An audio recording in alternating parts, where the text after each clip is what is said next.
You are embarrassing yourself and your family. You embarrassing yourself. You are embarrassing yourself. Imagine this.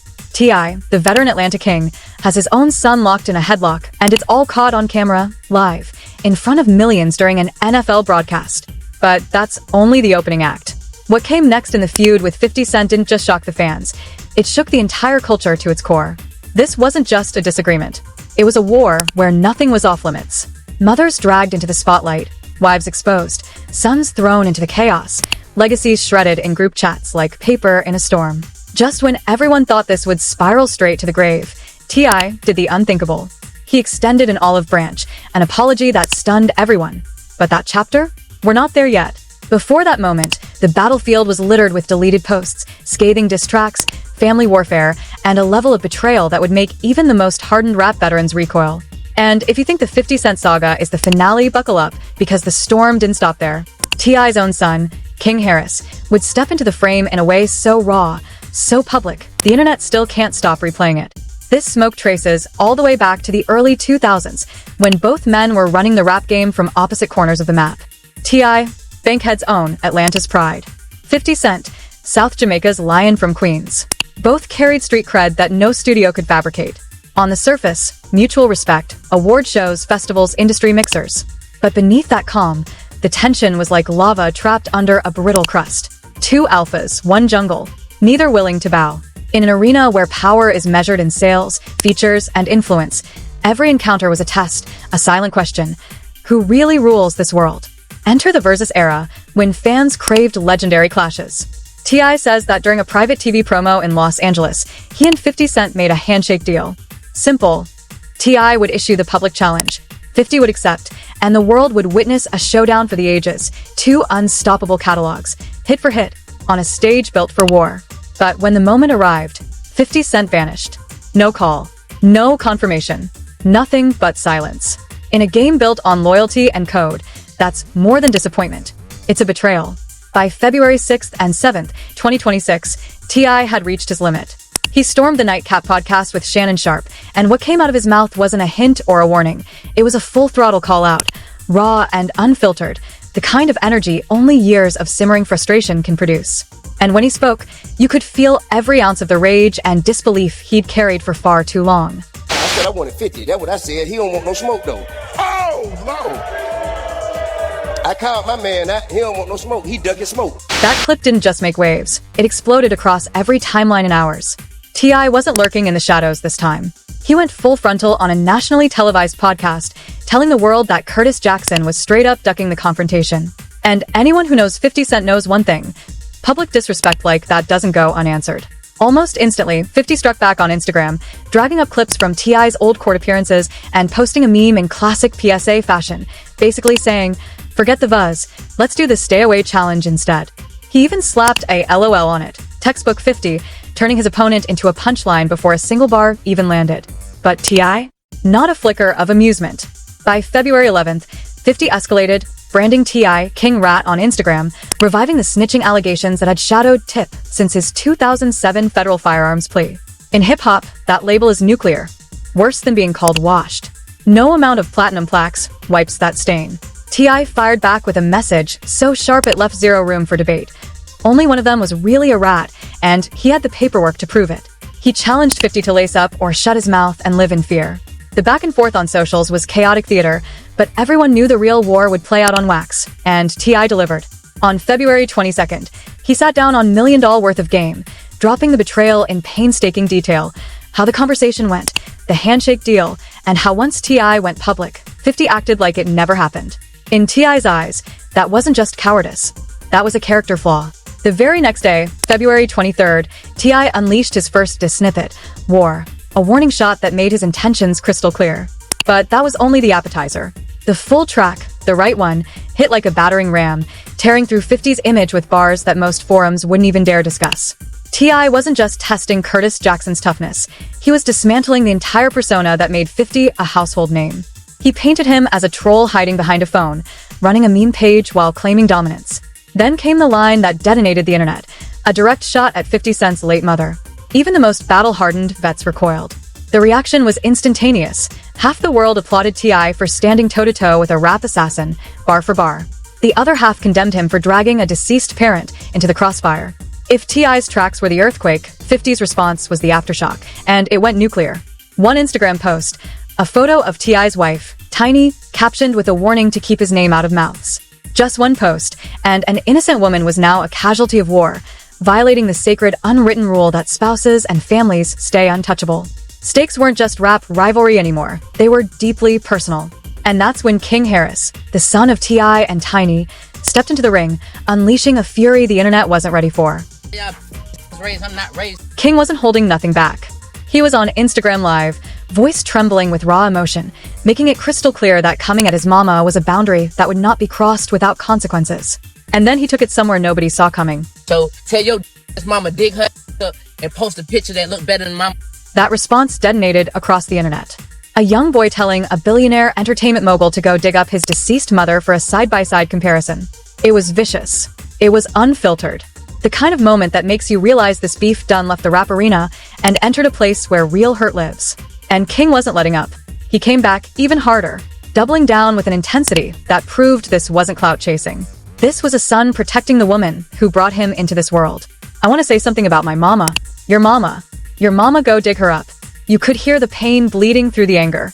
This wasn't no rapper workshopping a punchline. This was a son riding for the woman who raised him, whatever the cost. Post a picture of your mama. She pay respect.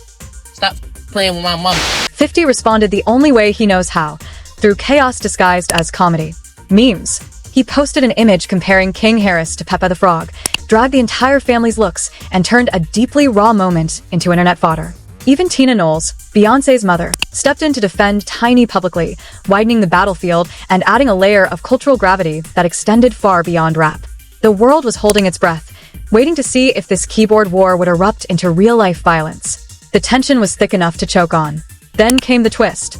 By February 24th, 50 moved like a boss in a different arena, while T.I. was still throwing punches into the void. He announced via social media that he just sold out a Broadway run of Joe Turner's Come and Gone, posting it with a shocked face emoji, a silent flex that said, "While you're busy recording dieces no one asked for, I'm moving units on stages you can't even get tickets to." That was ultimate disrespect, the kind that lands without a single bar, rewriting the battlefield. Imagine the psychological impact. T.I. had unloaded his lyrical arsenal in 2 explosive diss tracks, one of them crossing the sacred line of attacking someone's deceased mother. And 50? His counterattack wasn't a track, it was Broadway. That shift changed everything. It was no longer about bars, it was about relevance in 2026, a realm T.I. might not want publicly measured. King Harris jumped into the fight for his father, reminding the internet of 50's long history with Lil' Kim, his outselling of Kanye, and painting him as a career antagonist, a man who starts smoke for entertainment, not principle. A man who wields influence like a weapon against whoever catches his eye that week. And then came February 25th, 2026, the day the script flipped. No warning, no caption, no explanation. 50 Cent wiped every single T.I.-related post off Instagram. Every meme, every troll, every clapback, erased, scrubbed clean, like the beef had never existed. The internet went full CSI mode. Was this a white flag? A reload for something bigger? Did lawyers step in? Or was something brewing behind closed doors the public couldn't see? Let's be real, 50 Cent doesn't fall back. This is the same man who waged war against Ja Rule, Rick Ross, Floyd Mayweather, and smiled through every round. Retreat isn't in his DNA. To erase the receipts on an active beef? That alone was one of the most shocking moves in modern rap warfare. Here's where the story turns. Sources close to both camps say T.I. made a move no one expected. After days of the most savage verbal attacks, diss tracks aimed at mothers, wives, and children, memes turning grown men into punchlines, T.I. reportedly called 50 directly. Phone to phone. No intermediaries, no press leaks. And the energy? Completely different from the man who'd been barking war for weeks. The word that keeps coming up in every account, apology. Not a groveling apology that buries a man's reputation, but a calculated acknowledgement that lines had been crossed. Dragging mothers, living or dead, into a decades-long legacy dispute was beneath them both. T.I. had made his stance clear. He didn't respect 50's actions anymore, he didn't want to share a stage, but there's a difference between losing respect and letting the fire consume everyone around you. T.I., a man who survived federal cases, prison bids, and multiple career resurrections, realized this fire could destroy more than 50's name. It could consume King, Tiny, and anyone caught in the blast zone. For a man whose life is built on protecting his circle, the math had to change. The timing of 50's mass post deletion fits perfectly. If the man who had been taking shots for weeks suddenly gets a peace offer, the right move isn't another meme. It's clearing the field, making room for what comes next. Peace, business, or simply the absence of war. And since February 25th, neither side has fired a shot. In a feud where posts came daily, the sudden silence is deafening. Skeptics might point out that T.I.'s Kill the King album was on the horizon, and this whole saga, from Versus call-out to diss tracks to apology, could be a masterful promotional play. Fans notice the timing. The moment T.I. announces a major album, suddenly a beef with 50 Cent erupts like magic. And it's plausible. Hip-hop has a long history of manufactured conflict-boosting sales. Headlines, trending topics, viral debates, free promotion for a project not even out yet. But genuine or strategic, the apology happened, and it's rare in this culture. A man winning publicly choosing to step back instead of pushing everything off a cliff. Street Times reported by February 25th the beef had become deeply personal. And personal feuds in hip-hop often end in tragedy, not resolution. T.I. choosing communication over escalation might be the most powerful move of the saga. It takes more heart to de-escalate than to keep firing. But the 50 Cent saga isn't the only time T.I. faced a public, physical confrontation. 2 years before Versus, before diss tracks, memes, and scrubbed posts, a moment caught on camera revealed a side of T.I. the world rarely sees. A moment with no rivals, just a father navigating the toughest relationship any man can face, his own son. On November 26, 2023, at a Falcons game, what should have been a casual family outing turned into a viral father-son clash. T.I. had been on socials earlier, hyping the kids, celebrating the game, the standard luxury sweet vibes. Then King Harris went live on Instagram, and the world witnessed a domestic argument escalate to physicality in real time. That red light came on, and once it did, there was no taking it back. T.I. wasn't losing it. He was testing his son, challenging him, asking, in front of everyone watching, if King had ever felt the struggle and poverty that forged T.I. into the man he is. The Roach question wasn't random. It was a line in the sand. A reminder that the streets T.I. survived would chew his son up without hesitation. Tip was calling out the performative desire to claim hood credentials without ever having lived through the hood. He was telling his own blood that wanting to visit the trenches for clout and actually making it out alive are two completely different realities, and one don't earn you the right to claim the other.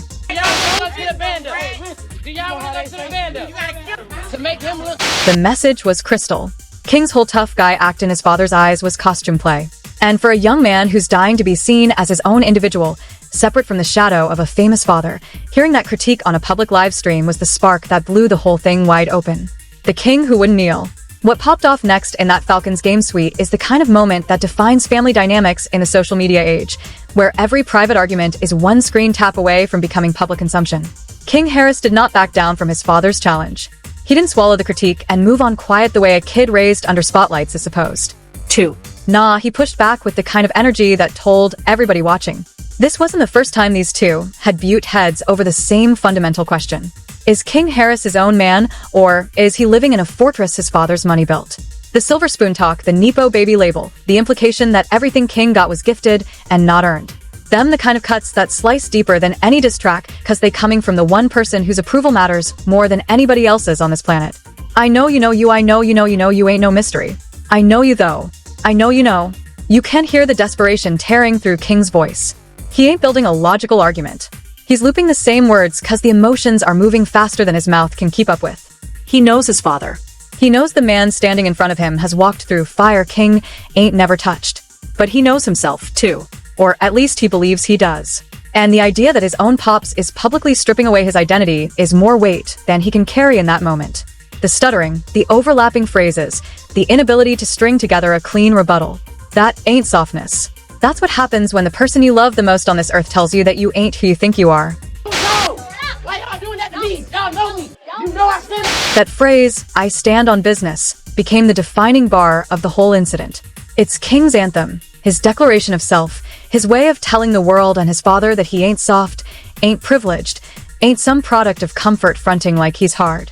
Every young man alive reaches a point where he got to look his father dead in the eye and say, I'm my own person. And King was doing exactly that, just with the entire internet watching and screenshots flying in real time. The argument jumped from verbal to physical when somebody threw a shove.